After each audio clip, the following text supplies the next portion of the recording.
Hello, and welcome to today's Back to Basics show. I'm Rico Burton, and I volunteer with AARP Arizona. AARP is the nation's largest nonprofit, nonpartisan organization dedicated to empowering people 50 and older to choose how they live as they age. And with a nationwide presence and of nearly 38 million members across the board and 900,000 right here in Arizona, AARP works to strengthen communities and advocates for what matters most to families. That's health security, financial stability, and personal fulfillment. This month in December, we are still talking about caregiving. We're doing that in a lot of the events and things that we have, and also on our websites. We're going to help you navigate planning for you and your loved one's future care. Make sure not to leave those decisions around your home, your health, your finances to anybody else. You want to be in the driver's seat. There are tons of resources that you can get on our website. You'll see some URLs come across the screen. But today we're going to be talking with Coach SheriAnne about ending the year strong. Hi there, Coach. How are you? Hi, Lady B. I'm doing good, thank you. I'm actually not in Phoenix right now. I'm in Salt Lake, so I'm amongst a bunch of snow and much colder temps. It's really bringing in the winter spirit. So I'm loving it. You feel, I was going to say, yeah, you seem happy about that. Very much so. Bless your heart. I went for a snowshoe run this morning, so it was wonderful. Good for you. Yes, and so as you tune in, please let us know where you're tuning in from and share with us, what you're doing to close out your 2022 strong. And this is always a really wonderful time of year. I love it. It brings a lot of joy to my heart, but it's also one of those times I do a lot of reflection on a regular basis. But when it comes to the end of December or approaching December, actually, I start to do what I call a year in review. And I think about completion, which turns me into creation for 2023. And so when you want to start taking inventory of your year, don't let it stress you out. Some people feel like it is a stressful time, not only being with families and stuff, but not accomplishing the goals and the intentions that you had set out for the year. And all it is it's just a review. We're just going to take inventory of your accomplishments and what was behind them. When you're doing this, think about your career, your academics, your relationships, family, finances, personal development, your health and fitness. So there's all these kinds of things that kind of come into play. Some people tend to focus on just one thing, but we want to focus on everything all encompassing. And so I have 6 very kind of fun rhetorical questions for you just to kind of probe the thinking of how you want to complete or the completion of your 2022. So first question is, what did you complete this year? What did you complete or accomplish? That's and it could be in any category. The next question is, what did you take on this year? Did you take anything new on? Any new projects? For me, I have my oldest brother is handicapped. He has cerebral palsy. And usually my parents, I go and help and I take him shopping and do things with him. But this year I really took on a higher level of care with him, because my parents are going to be here forever. And so he needed kind of a point person. And I took on that and learning a lot about his care and what he's going to need for the rest of his life. So that was something I took on this year. And it's something I'm very, very proud of, which is the next question. What are you most proud of this year? There could be anything, really anything. It could be a simple thing. It could be a big thing. And where did you grow and develop this year? Did you focus on an area of growth in your career or an area of development in your own personal development? Learning how to be very self-aware. So where did you grow and develop? And then anything that surprised you. Maybe I want to ask you this one. Did anything surprise you this year? Asking me? Yeah. Did anything surprise me about my growth? Or just in general in life? Just in general, anything in life.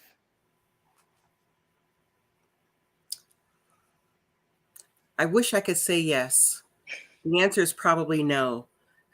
I wish I could have been more surprised at how mean people have gotten this year. You We've know just what? seen a lot of we've seen a lot of people who are just not very happy with themselves. I don't think it's manifested itself in other ways, and so there was a time when that would have surprised me, but no. But Unfortunately, I would have to agree with you on that one. There would be times I would be surprised at the meanness of people, but then I would also actually be surprised at the kind-heartedness of people, And so yesterday when we were skiing on the mountain, my youngest and I got in line next to an adaptive teacher. So the child that she was teaching and skiing had Down syndrome. And it's just the kind nature of her and how she communicated with him. It was just so beautiful. And I don't know that that necessarily surprised me, but what did surprise me is how many years she's been doing it. Um, mm, and funny enough, here we were in Park City, and she actually graduated from Chaparral High School, which is my kid's rival high school. She was the first graduating class of Chaparral. Uh, so I mean, there was a few, but her just kindness, so it was a beautiful thing. But I bet if you think about some of these questions more, you'll come up with something that did surprise you. mm. So the last question is, what did not work for you in 2022 that you are not taking into 2023? Okay. So yeah, How did you decide on these questions?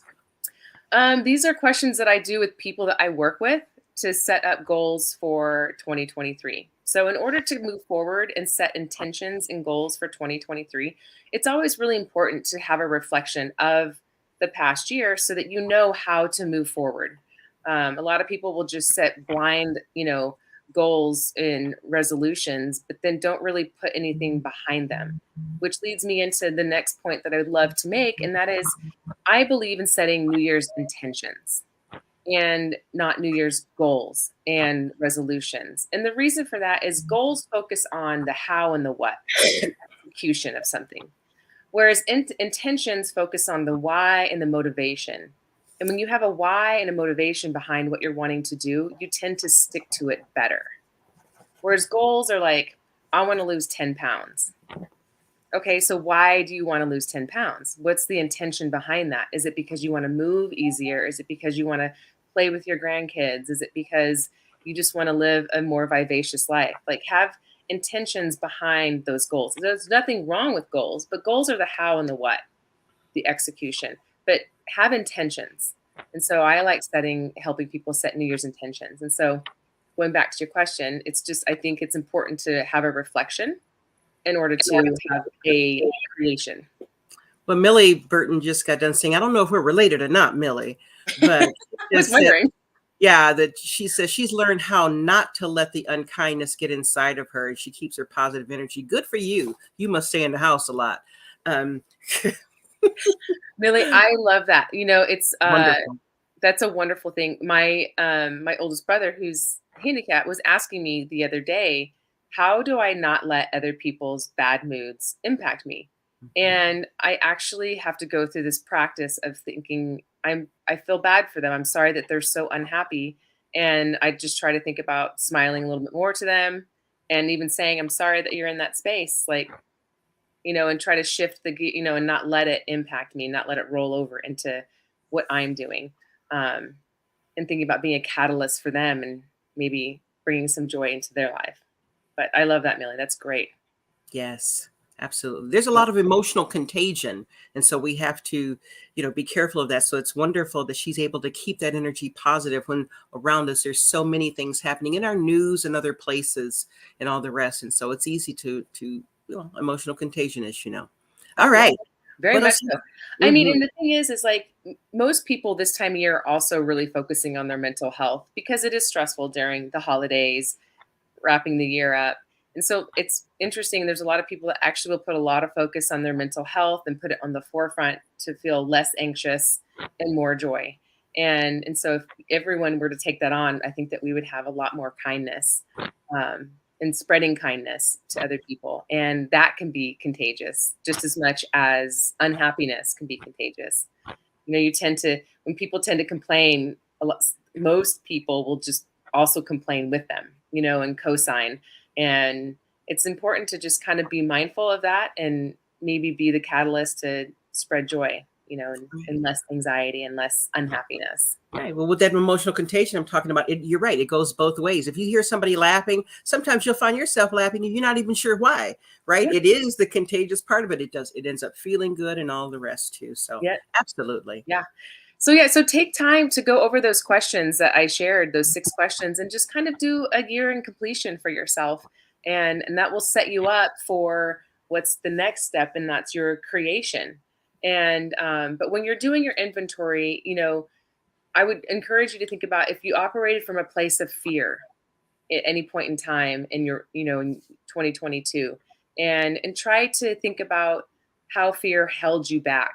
If you didn't accomplish the things that you wanted to accomplish, was it fear that was holding you back? And think about what could you have done differently. If there was something in there that didn't happen for you, how can you do it differently going forward into 2023?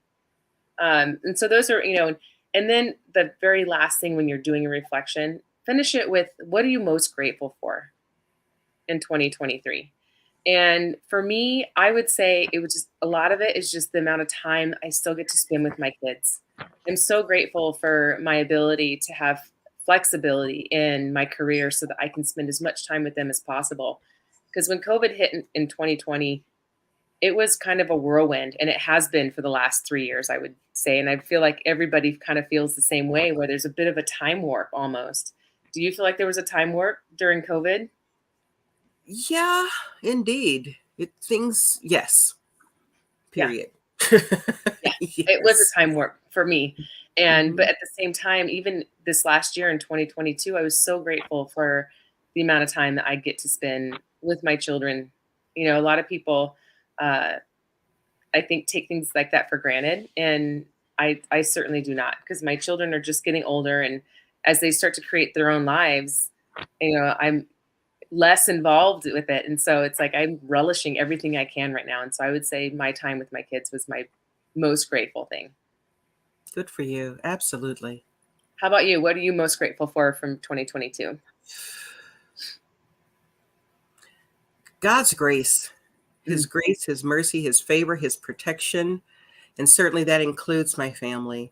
Very, very family oriented. Just saw my daughter before she left the country to go out, and just I'm grateful for my family, but I'm grateful that, God has given me the kind of family that is just a very loving family.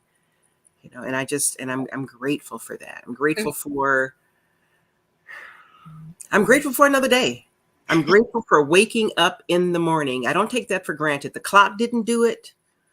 Mhm. People say, "Oh, well, I woke up because the sun came in." Yeah, the SON, not just the SUN for me. So it's all of that comes in. I'm just grateful for my life in that regard, because it makes me know that there's still more for me to do, Mhm. Yeah.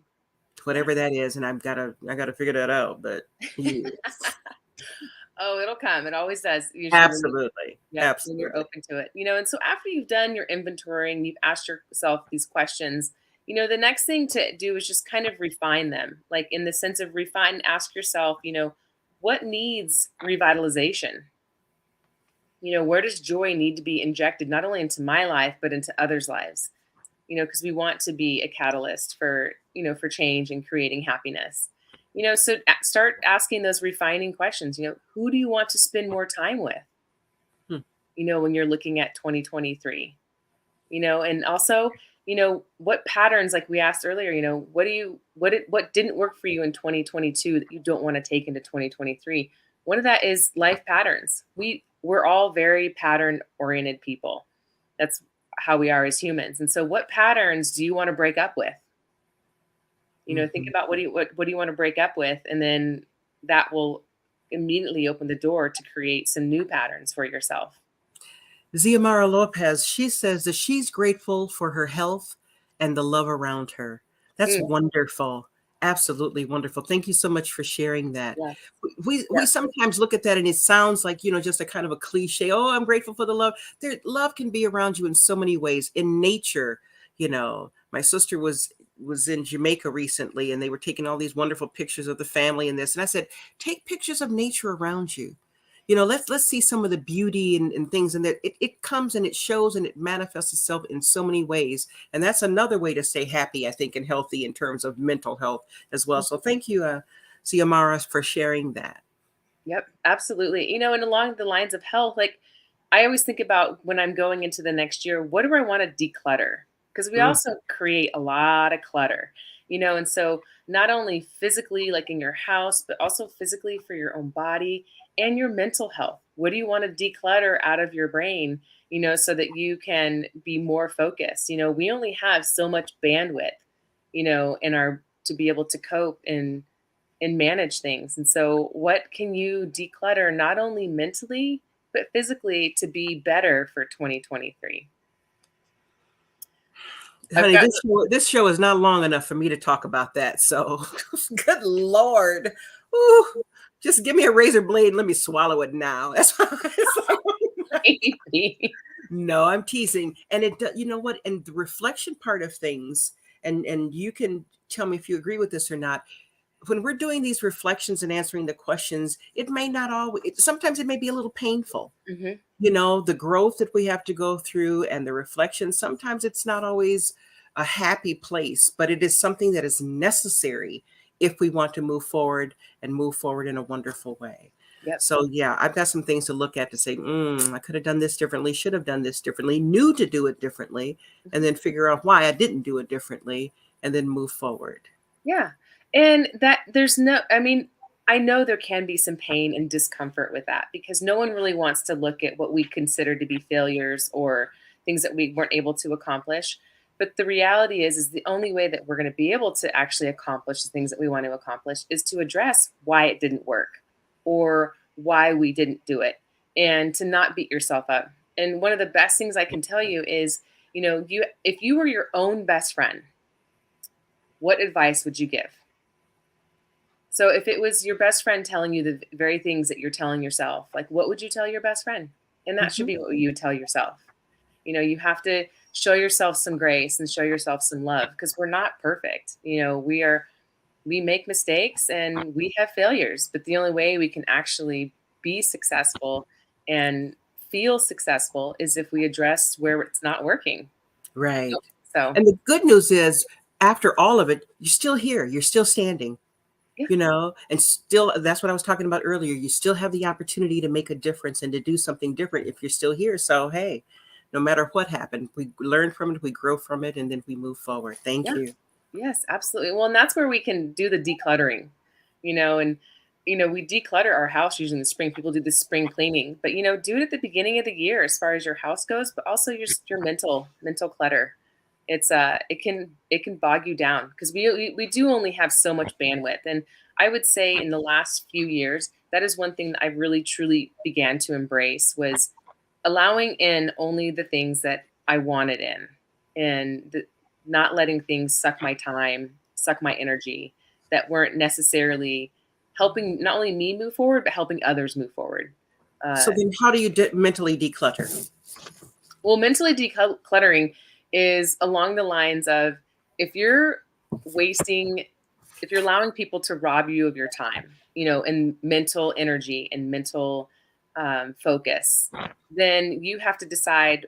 Like I look at it like bandwidth. I only have so much bandwidth, and I'm only going to allow the things that are going to create success in that bandwidth, or and prioritize. Like my children are my priority, hands down, and anything that has to do with them always comes first and then career because I've got to be able to provide for them and for myself.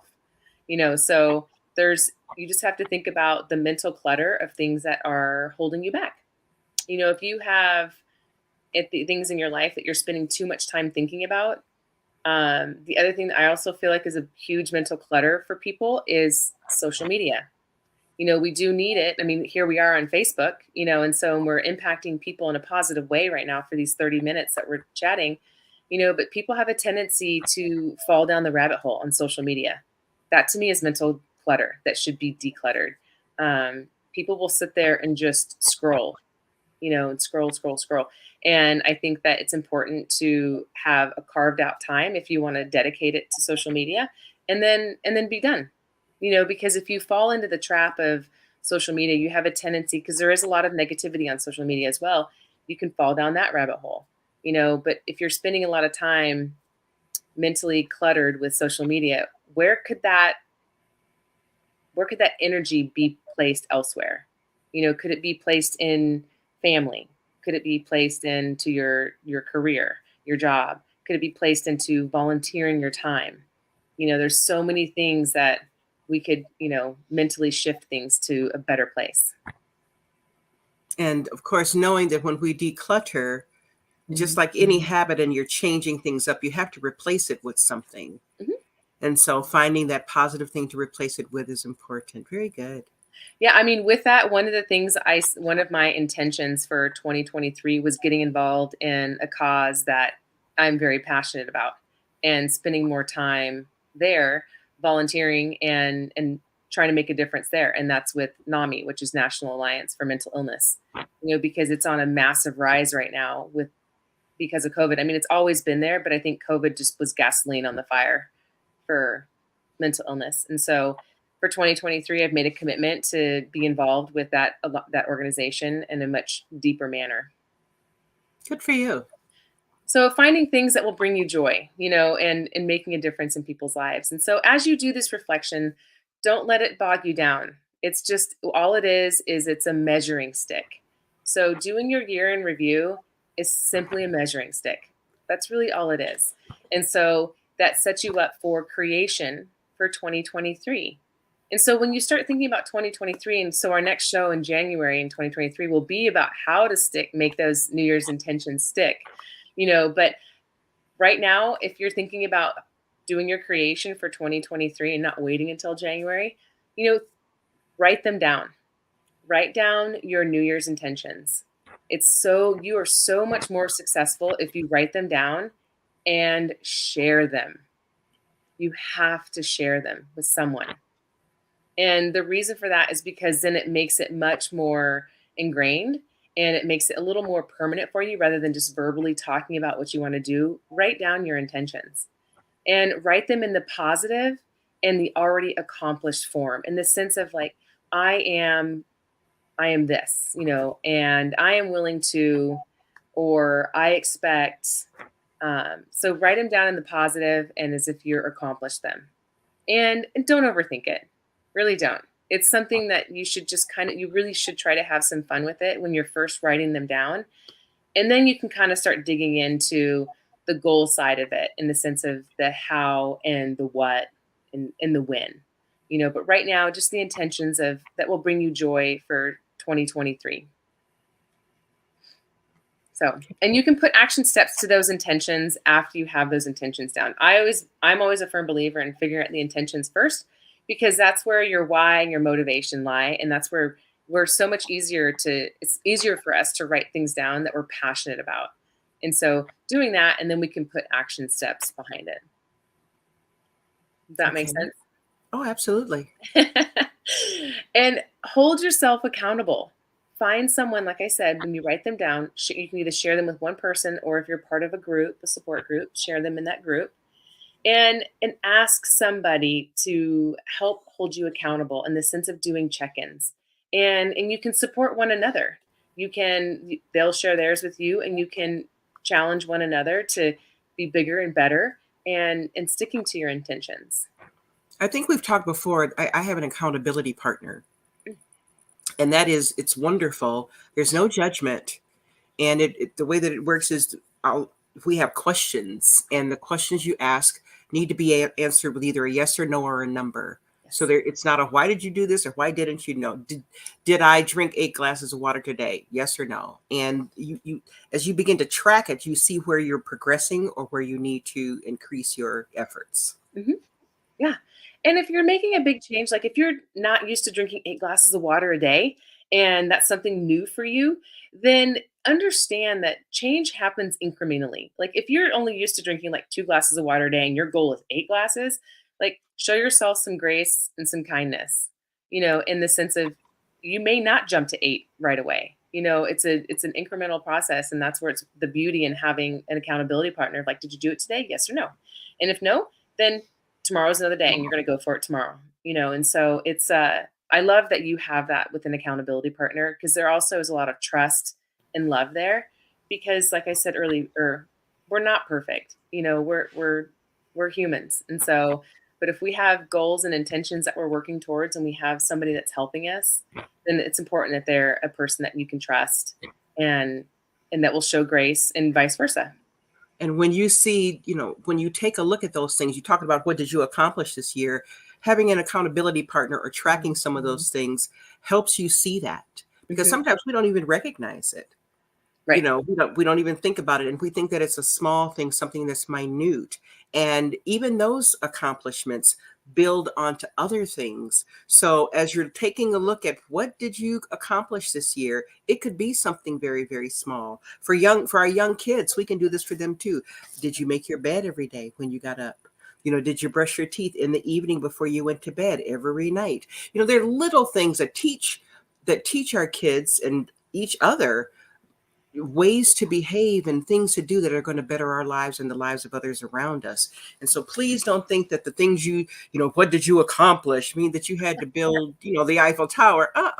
It's not like that. No. And how kind were you to yourself and to others? Mhm. And just mark those things in your mind and your head and your heart and write them down. You'd be surprised at some of the outcomes that will make you smile and give you hope.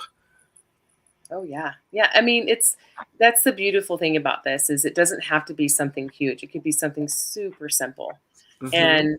And when my kids were little, you totally took me back. Like, I used to ask them, what was the rose part of your day and the thorn part of your day? And it would always give an opportunity of just seeing what was the best part and what was the most challenging part. And it kind of set the tone for the next day.